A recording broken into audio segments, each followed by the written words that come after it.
Be ready for dictation. Start. It was a happy idea to start an institution named after Gandhiji for the purpose of cultural advancement. Mahatma Gandhi lived for nearly 80 years. During this long period, there was hardly any aspect of life which he did not touch. Those of us who had the opportunity of living when he lived and worked have been really very fortunate. Generations yet unborn will recall with wonder and admiration how millions of us could see him walking this land, talking to people, and actually working with his hands. In the course of his eventful life, he gained unparalleled fame as a political leader, but it will be only a partial view of his life if we think that he was merely a political leader.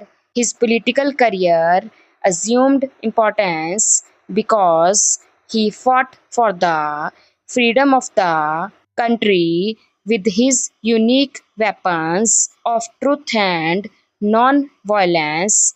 Not that others before him did not think of freedom of the country or work for it. In fact, many devoted their whole life to this mission. The unique contribution of Gandhiji's lay in the fact that he placed in our hands weapons that brought us our freedom, non-violence, and satyagraha, on which he insisted, were not intended only for political purposes. He looked upon them as the fundamental principles of his life and applied them to every question that came up to him for consideration. He did not claim at any time to have evolved a philosophy or a system of philosophy. He was never tired of saying that instead of writing a thesis, he was engaged in the actual application of his principles to concrete problems that came up before him. And if we turn over the pages of his writings, we can see time devoting column after column to very small and minor items. To him, a small item was not unimportant if it involved a question of principle. He was so cautious about the application of his principles that he evolved a whole series of propositions which applied to the life of man.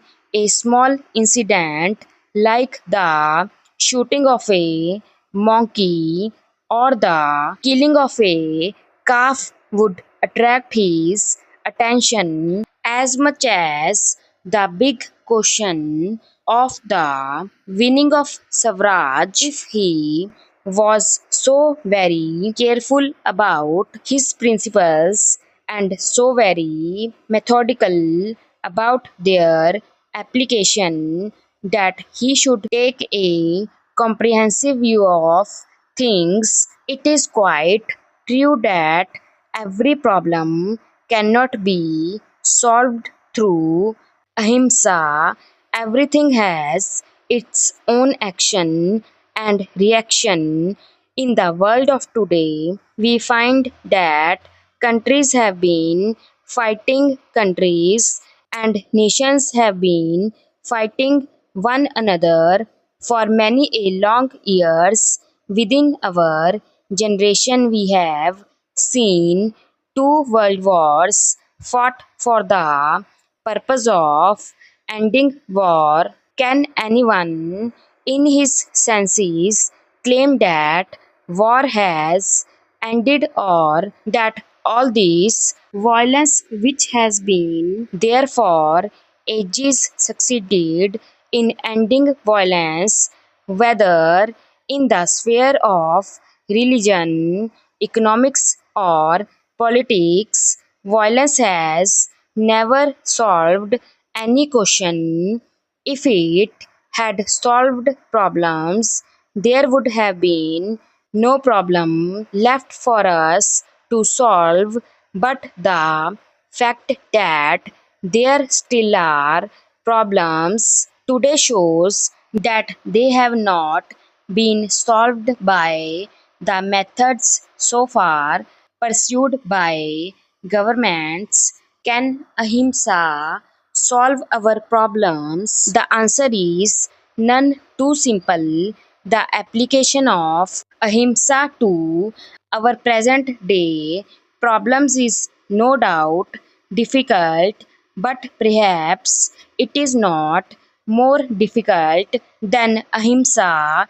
Take the example of an army which fights. If there is a war in one generation, the army is prepared throughout the period of fighting. Every soldier has to prepare himself from day to day and hour to hour for the fight, and apart from the actual soldier, the whole nation has to prepare itself to support the soldiers, and this process has gone on for ages, and from generation to generation.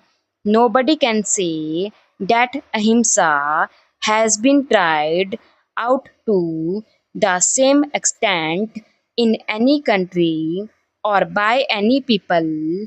The great service that Mahatma Gandhi rendered to mankind was that he gave it a trial in this country.